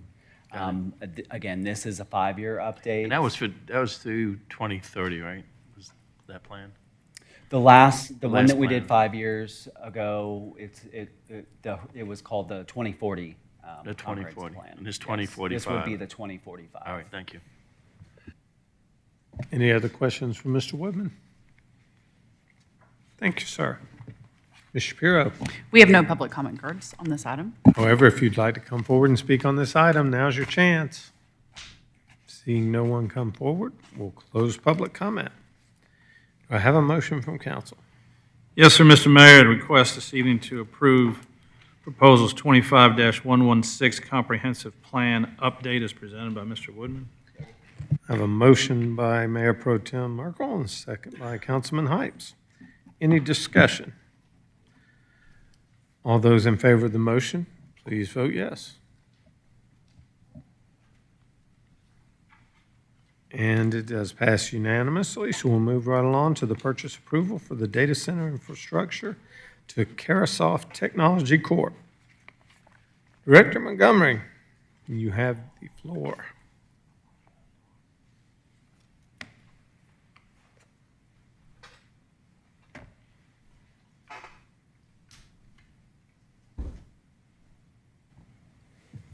Good evening, Mayor and Council. The item before you tonight was discussed in more detail last Wednesday at the executive session of the council meeting. We are asking for approval for data center infrastructure on a Georgia State contract to Carasoft Technology Corporation in the amount of $463,638.78. This is a capital investment that was budgeted for and is within budget. The infrastructure is due for replacement and has reached end of life. With that, I'll answer any questions. Any questions? Thank you, sir. Thank you. Ms. Shapiro? We have no public comment cards, Mr. Mayor.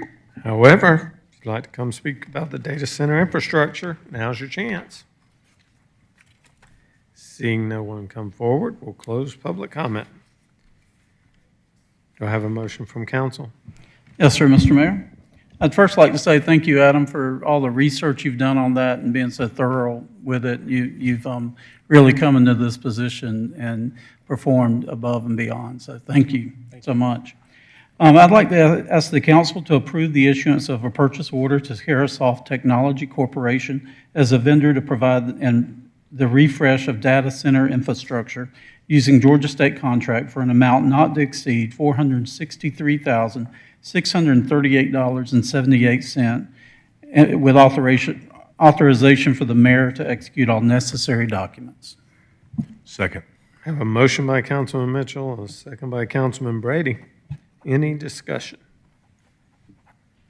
All those in favor of the motion to approve, please vote yes. Councilman Hypes?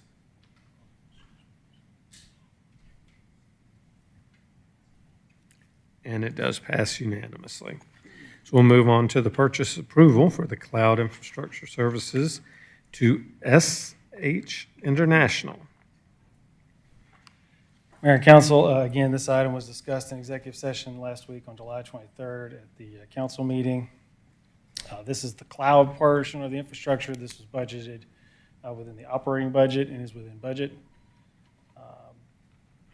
Like the previous item, this item is considered cybersecurity infrastructure and part of our cybersecurity plan, which is why we've designated it for privileged based on state code. Happy to answer any questions regarding it. Oh, it's also on state contract. My apologies. SHI International. Okay. Any questions? Thanks, sir. Thank you. Ms. Shapiro? We have no comment cards for this item either. However, if you want to talk about cloud infrastructure services to SNH, now's your opportunity. Seeing no one come forward, we'll close public comment. Do I have a motion from council? Yes, sir, Mr. Mayor. I'd like to ask the council to approve the purchase order of SHI International Incorporated as the vendor to provide annual cloud infrastructure services in an amount not to exceed $320,000 and authorize the mayor to execute all necessary documents. Second. I have a motion by Councilman Mitchell and a second by Councilman Dorito. Is there any discussion on this item? All those in favor, please vote yes. And it passes unanimously. So we'll move on to the purchase approval of the remote meeting management and streaming to Granicus. Mr. Montgomery. Mayor and Council, this is an agreement, a contract to change how the current AV system works in the chambers. As you know, we've had a number of issues through the years, even when the new system was put in. This system is a phase one approach as we begin to reach the end of life for some of the equipment that's in the room to try and get a better solution for how we operate today.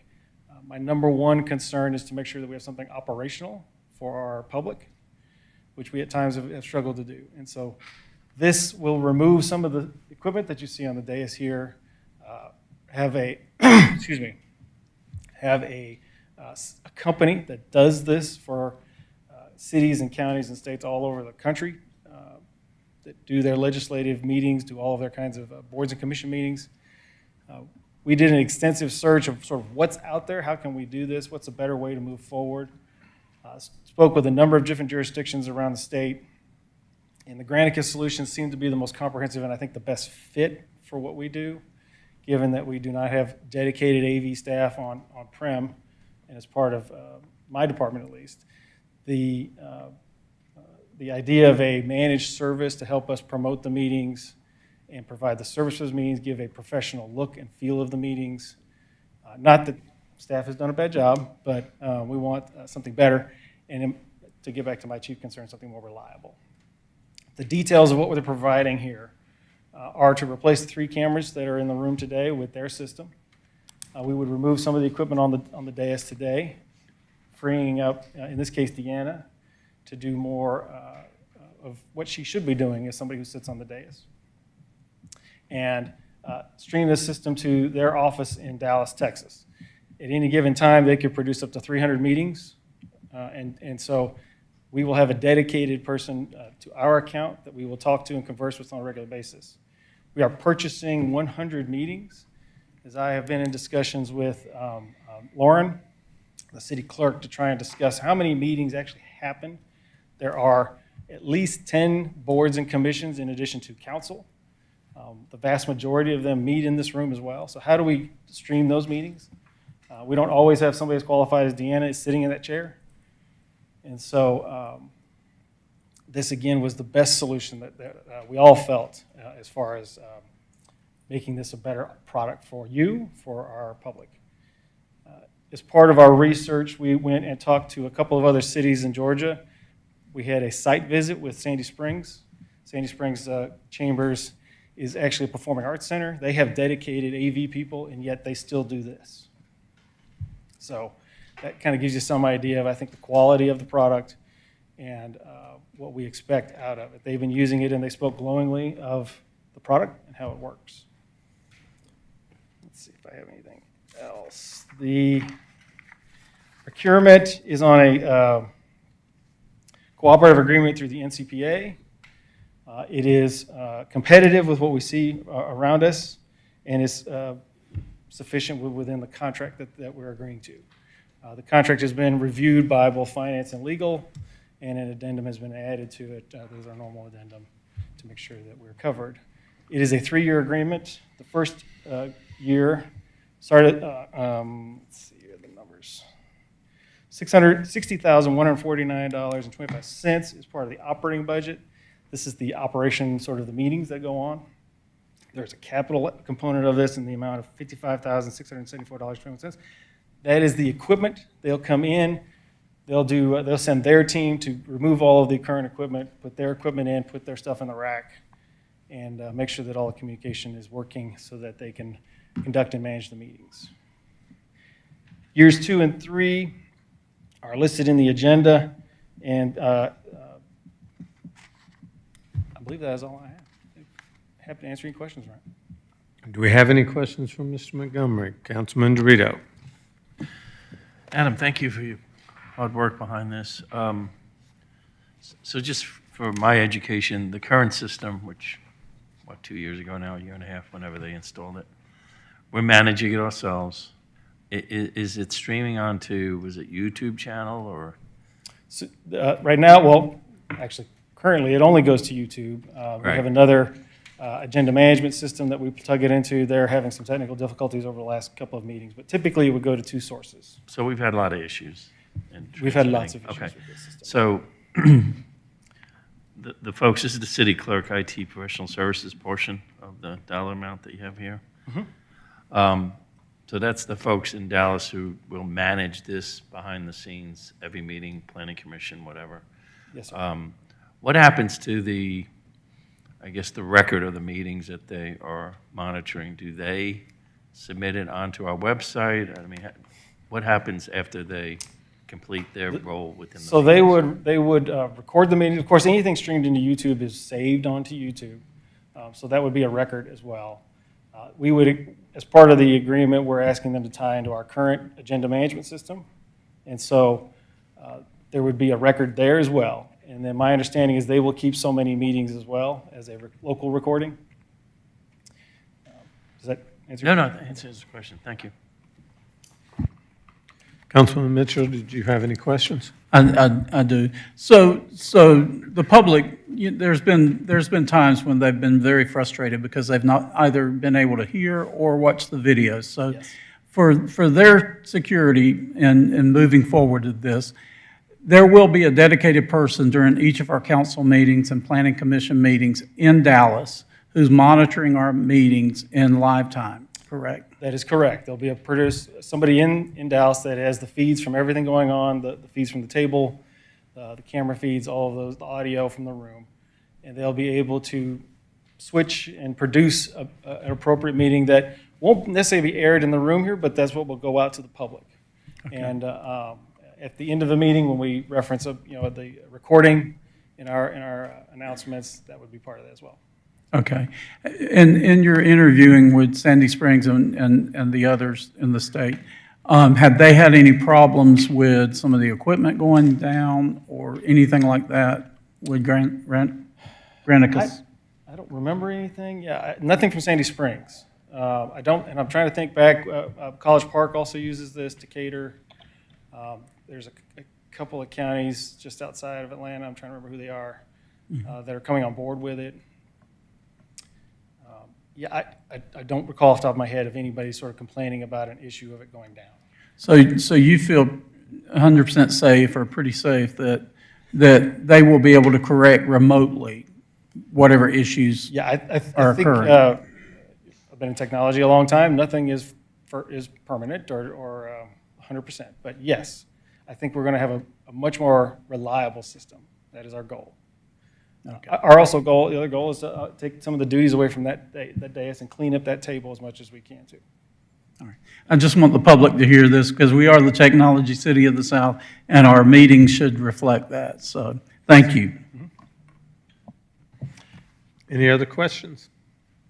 The only thing I forgot to say is this is within budget. That's very important. That's very important. Ms. Shapiro, do we have any public comment cards? I think Deanna has one. I'm just kidding. No, we don't have any. Would you like to add anything, Ms. McKay? Okay. Mr. Mayor, if I could add something, just very, very briefly. I've in the former organization I was a part of, we had Granicus for the 7 years I was there. It was a stellar system, worked through COVID, worked much larger, longer meetings. And I would say that it's a step in the right direction. Excellent. Do we have any public comment cards?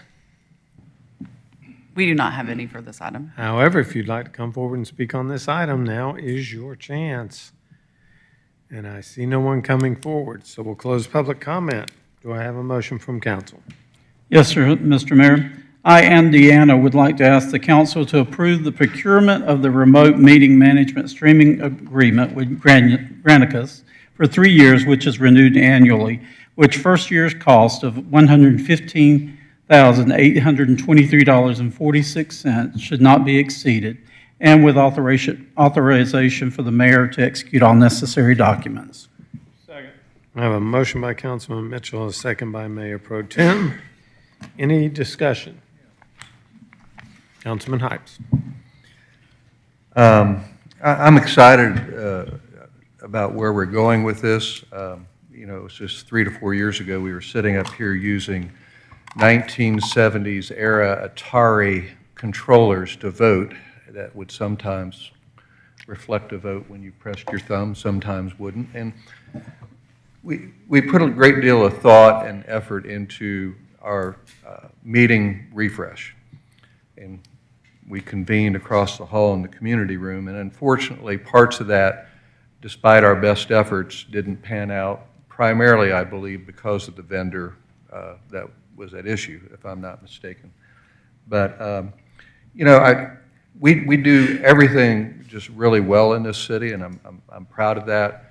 And I'm hopeful that with all the thought, time, and effort that you've put into this, that we've got it right this time. Because you know, my preference would have been that the vendor would have been the right vendor for us 2 or 3 years ago when we were going through that updated system. So, you know, certainly the next system for remote access, et cetera, you know, I'm expecting it to be much longer than a 2-year shelf life. So with that, I'm appreciative that we're going to get it right.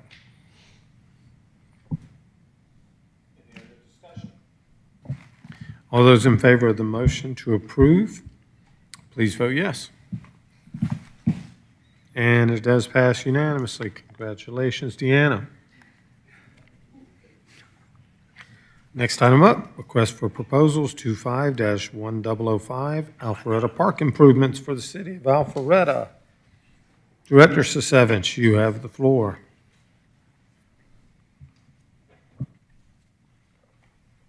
Good evening, Mayor and Council. Before you tonight are the multiple park projects associated with the 2021 bond referendum, consisting of Union Hill, Old Rucker, Wills Park Equestrian, and Wills Park Recreation. We went through an RFQ process, followed by an RFP process. We had 3 firms submit RFQs. As a pass-fail, we moved them on to the RFP process, with ICANN being the #1 vendor out of that. They were the lowest cost on the initial proposal, which was great, as well as the most detailed value engineering options for us. They dove deep into our projects, identified over $900,000 of value engineering opportunities for us for this project. So this project is about almost 2 years in length for all 4 projects to be completed. And we worked through a cafeteria style plan. So we had the bids, we had how much money we had, and we went through every project that we could afford. And fortunately for us, we were able to afford everything that was included in the bid, utilizing the parks bonds, the interest, already impact fees already allocated towards Wills Park, as well as a matching account and funds from the Equestrian Foundation. So before you tonight, Public Works is recommending move forward with ICANN, an amount of just over $17 million, and there's an additional $600,000 associated with utility relocations and well as tree care, part of this project that we build out separately to separate vendors. I'm here to answer any questions. Any questions? Thank you, sir. Thank you. Ms. Shapiro, do we have any public comment cards? We do not, Mr. Mayor. However, if anyone would like to come forward and speak on this item, now is your chance. I see no one coming forward, so we'll close public comment. Do I have a motion from council? Yes, Mayor, I ask that council approve the award of a contract for RFP 25-1005 to Integrated Construction and Nobility LLC for construction of the Alpharetta Park improvements in an amount totaling $17,020,895.58, and also approve the F.A. Bartlett Tree Expert Company's proposal for specimen tree care in an amount totaling $306,932, and approve to allocate $238,228.94 for utility relocation and connections and additional costs, and authorize the mayor to execute all necessary documents. Second. Motion by Councilman Hyde, second by Councilman Brady. Any discussion? Councilman Hyde. I don't make it a habit or do it often enough to thank the folks for the work that they do, but this is one of the biggest above and beyonds I'm aware of in my time as Parks liaison. You know, this was generated at the request of council to value engineer and encompass all these projects together. The detail sheets are, I mean, there's pages and pages and pages and pages of spreadsheet detail sheets that Pete and his team and Morgan and his team have gone through to land this project the way they have to save the city money and deliver on the Parks Bond projects. So I do want to, on this occasion, thank you guys, because it feels like that was a really, really, really big lift. And you have... Jeff Sarasur deserves a lot of credit for it. He dove deep and he line by line by line, and he's spent a lot of time on this. I've seen a lot of detail on a lot of projects, but this may be some of the most detail I've seen, and I know that every item was looked at and evaluated, so thank you to everyone involved. Any other comment?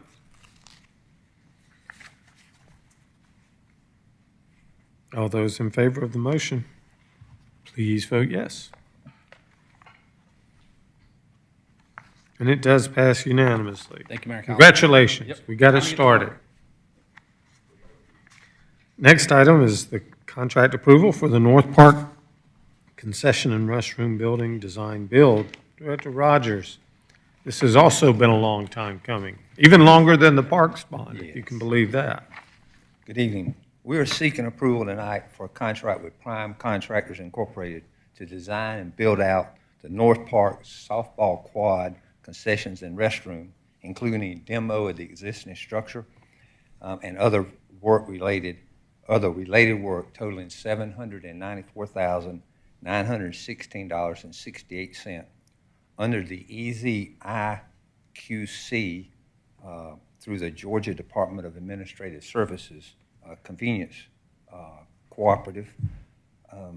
This process allows for cost savings, cost control, time savings, as well as improved quality of work. We've had 2 successful contracts utilizing Prime contractors through the Gordian Easy IQC, the maintenance shop at Wills Park, as well as the Waters Road Park build-out.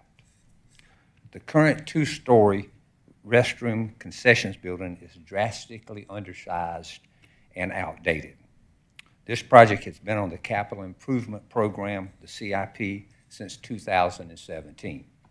This restroom is the worst restroom facility we have in our parks inventory. The proposed design will increase the number of restroom stalls by 150% to accommodate the increased usage. The proposed design will also improve the concession stand operated by the Alpharetta Youth Softball Association and provide covered seating area around the building.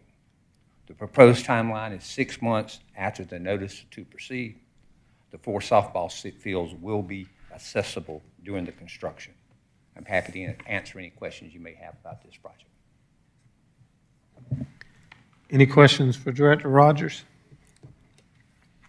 Only question I have is how excited is City Judge Jamie Bendel that he no longer has to coach softball with those restrooms? Because those were in bad shape when he coached my daughter 13 years ago at North Park. It's undersized too, and I can't emphasize that enough. That facility is primarily used by 2 groups, the Alpharetta Youth Softball Association, which is primarily a girls program, and a men's adult softball program. But when the youth softball is out there, we're playing on 4 fields, so that's 8 teams playing, sometimes 8 teams waiting, and there's 2 women's restrooms in that facility. So it's time. It is overdue. Jamie and all of the folks out at North Park are really excited about this possibility. Thank you, sir. Any questions for Director Rogers? I'm sorry, I just got Councilman Brady. Just got a quick one for you because I think this is unique, right? From a fiscal perspective, your use of funds is impact fees, right? So this isn't kind of going out. It's a great use. This is what we want to kind of see is when development's kind of coming out Alpharetta, that population kind of expands, and this kind of utility of taking those fees and applying it to something that improves the park system is great. And also, you're looking at these funds. If you talk a little bit just about, it's unique, right? And the design, it's not 900 square foot current concessions, but you're expanding 3,000 feet of covered area, concrete work. I mean, it's a really expansive and upgrade in what's happening out there. Absolutely. Thank you. Thank you, sir. Ms. Shapiro, do we have any public comment cards? We do not for this item, sir. However, if you'd like to come forward and speak on this item, now is your chance. And seeing no one come forward, we'll close public comment. Do I have a motion from council? Yes, Mayor, I make a motion that council approve the award of a contract to Prime Contractors, Inc. under the State of Georgia Convenience Contract for the design and build-out of North Park concession and restroom building, as well as the demolition of the existing structure and related work in an amount totaling $794,916.68, and authorize the mayor to execute all necessary documents. I have a motion by Councilman Hypes. I believe Councilman Mitchell had it by a hair. Any discussion? Well, I'd just like to say, once again, I think this is a milestone for us to actually get this accomplished. For any of you that happen to have read the local newspaper and seen the impact, the fiscal impact, as well as the physical impact that takes place out there with the girls softball championships that are played out there. There's thousands of people coming from around the nation to Alpharetta because we have such a great environment. And other than the restroom, we had a great park. So I'm excited that we'll finally have fitting facilities, not to be a pun. But that being said, all those in favor of the motion, please vote yes. And it does pass unanimously as well.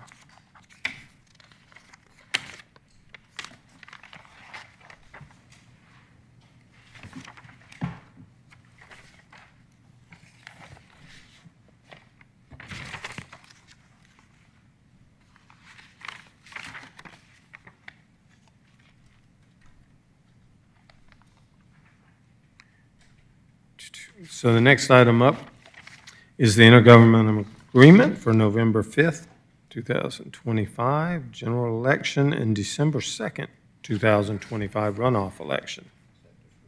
And Mr. Mayor, that was the deferred item to the 18th of August, please? My apologies. No worries. I didn't catch that. So the next item will be the resolution for the fiscal year 2026 City Council priorities. Thank you, Mayor and Council. This is kind of a cleanup item, but we just never got around to it, and I wanted to just close the loop.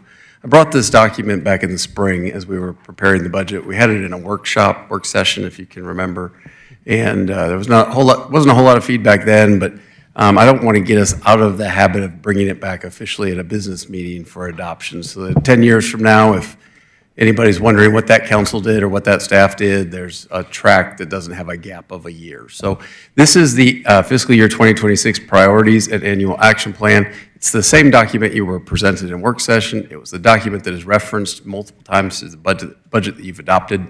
I'm just seeking your support tonight in adopting officially it as a standalone document. It would be adopted by resolution, and I'm happy to answer any questions. Do we have any questions? I see none. And we have no public comment cards for this I item. believe we have a resolution. That's correct. A resolution by the Mayor and Council of the City of Alpharetta, Georgia, to adopt the fiscal year 2025 City Council priorities and annual action plan. Does anyone have any questions about this? Ms. Shapiro, do we have any public comment cards on this item? We do not, Mr. Mayor. However, you still have a chance to come forward and speak it. Now's your chance. Seeing none, we'll close public comment. Do I have a motion from council? Yes, sir, Mr. Mayor, I offer a motion this evening to approve the resolution of fiscal year 2026 City Council priorities as presented tonight by Mr. Lagerbloom. I have a motion by Mayor Pro Tem Merkel and a second by Councilman Hypes. Any discussion? All those in favor, please vote yes.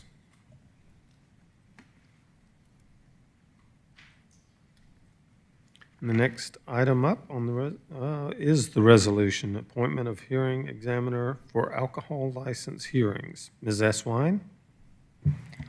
Actually, Mr. Mayor, I would like to make a brief presentation on this one tonight to start with, if that's okay. I was just going to let her read the resolution first, but that's Got fine it. either way. Ms. Eswine. See, I've found that I forget to get the resolution called when I don't go right to it first. A resolution by the Mayor and Council of the City of Alpharetta, Georgia, appointing a hearing examiner for the purpose of alcoholic beverage license hearings. Mr. Lagerbloom. I'm just glad she read it because I wrote it, so it met the muster to be able to be read into the record. As you know, Mayor and Council, we've been doing some auditing of alcohol beverage service in the downtown as it relates to the 50/50 food to alcoholic beverage or alcoholic beverages sold. We performed a first audit. You all approved a contract with Fraser Dieter, an independent auditing firm, who did a full and comprehensive audit of the first restaurant that we were seeming to get most of our downtown complaints in.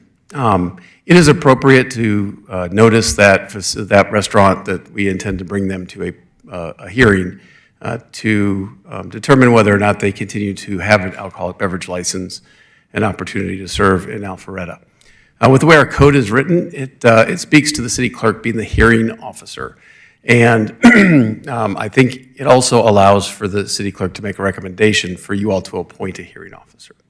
By this resolution adopting, you would be appointing that hearing officer so that the clerk could actually testify, be a part of the evidence that was presented, along with the auditor and code enforcement. So our recommendation, and I can give you some ideas as to how this happens, we will officially notice them. That hearing has to happen at least 5 days in the future, but no longer than 30. The hearing will occur. The hearing officer can make determinations. Based upon those determinations, there's an opportunity for the business to appeal to you all as a second step. So I don't really want to go into a whole lot of detail as to what will be brought forward because there's an opportunity you will have to rule on that as a body at some point in the future. And then ultimately, it will be determined what the fate of the future of the alcohol beverage license is for this particular establishment, whether or not it is revoked, suspended for a period of time, or if nothing occurs. But I can tell you this first one that we did, the numbers are, I would consider them to be outstandingly egregious in the distance between the number of alcohol dollars sold and the quantity of food. So again, it's nice to have an independent auditor's report and let them testify as to their audit when we get to that hearing. But tonight, all you're doing, I want to make sure that you just know what the extent of what you would be doing tonight is appointing in a different capacity, but appointing the judge that serves in our municipal court, David C. Will, appointing him as the independent hearing officer in this matter. He's agreed to serve in this capacity. We don't believe that there's any conflict and that nothing that would prohibit him from doing it. And I think it's a good fit, and he neutrally tries things for us all the time. So our recommendation is that we approve David C. Will as the hearing examiner for alcohol beverage license hearings from adoption through the end of December 31st, 2025. Happy to answer any questions. Thanks, sir. Do we have any questions for Mr. Lagerblum? Thank you, sir. I appreciate your efforts in getting this all sorted out for us. Ms. Shapiro, do we have any public comment cards? We do not for this item. However, if you'd like to come speak on this, now's your chance. Seeing no one, we'll close public comment. Do I have a motion from council? Yes, sir, Mr. Mayor, I'd offer a motion tonight to approve the resolution appointment of hearing examiner for an alcohol license hearings, and so using our city judge. Have a motion by Mayor Pro Tem Merkel. Second. We have a second by Councilman Dorito. Any discussion? I'll just note for the record that it's amazing that a city has gone this long without having to go to these extents to enforce our laws, but I am grateful for you and your staff to come forward with a process that will be fair to everyone involved. That being said, all those in favor of the motion, please vote yes. And it does pass unanimously.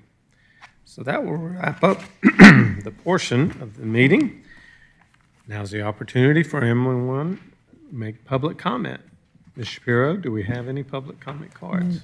We do, and that would be Bonnie Stedman, which we will bring a mic to her if you give me just 1 second, Mayor. Absolutely.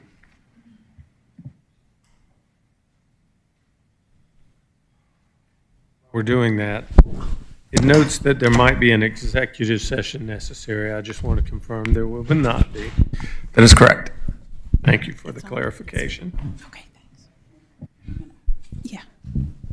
Hi, I'm Bonnie Stedman from 255 Vaughn Drive, Alpharetta. And I wonder if you can give us an update on the Pivot project for parking downtown. We're not prepared to do that tonight, but I'll make sure at our next city council meeting that we are prepared to brief you on that. Okay, thank you. And you might even be able to persuade Mr. Lagerbloom to give you a quick update, but we just weren't prepared for that question. Okay, thank you.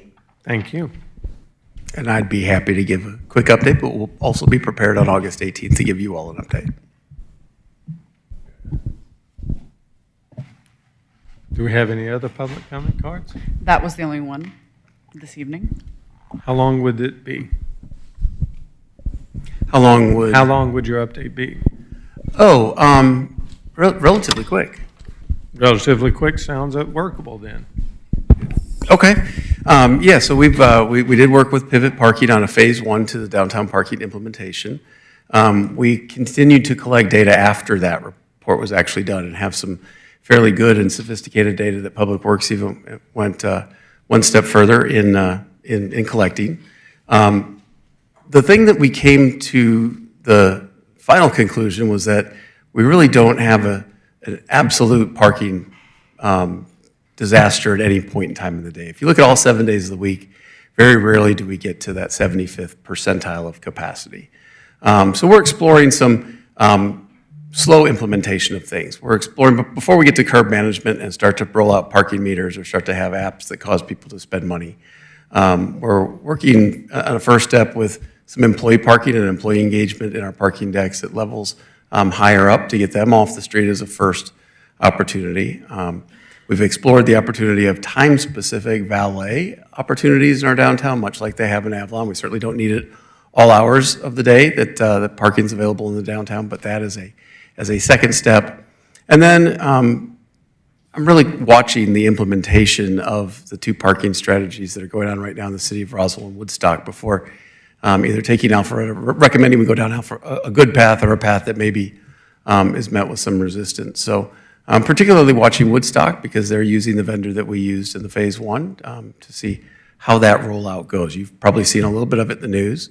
But when we get to curb management, that will be kind of the third step. But I think there's things that we can do and things that we're already doing to do some implementation that is not terribly noticeable, but frees up some of that surface parking at the street. And if you go to the data would suggest that 99 times out of 100, when you end up in Alpharetta, downtown Alpharetta, there's ample parking for you to park. You just have to be willing to go into the parking deck. So we've kind of concluded our phase 1 with Pivot. When we move on to phase 2, I've even been, as you all directed, in discussion several times with the parking group that parks Avalon and what North American parking would look like in having a very similar strategy to what seems to work over there. But right now, we're finding that steady and slow is the best implementation as opposed to just throwing everything at it all at once. So I can pretty much tell you with reasonable certainty that we're not going to have a discussion about pay for parking in the downtown until after the first of the year. Thank you very much. Thank you. Is there anyone else that would like to come forward for public comment? Seeing none come forward, we will adjourn this meeting. Oh. Do we have any reports? I would like to report that I was on my LinkedIn today and I saw that our own Deanna McKay was celebrating 3 years with the city. So happy anniversary. And then I was doing a little further looking and I saw that she recently graduated from the Leadership North Fulton class a couple of weeks ago.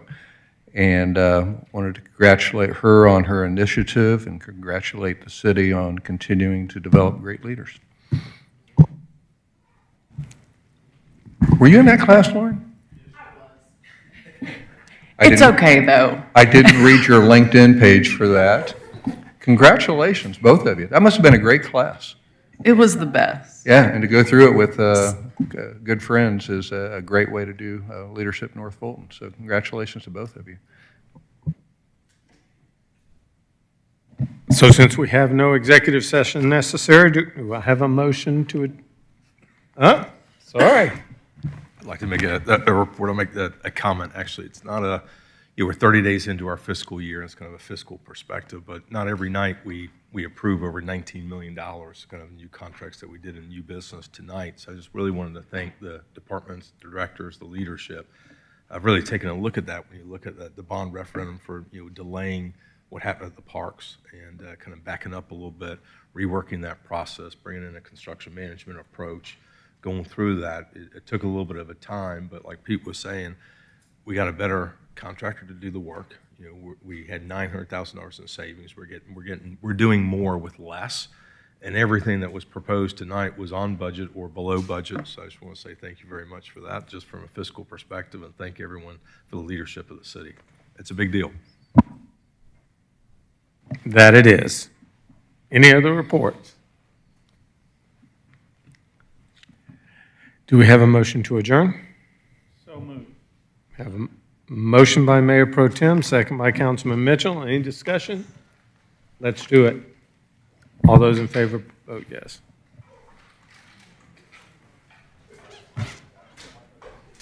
We are adjourned, ladies and gentlemen. Thank you for coming. See you next time.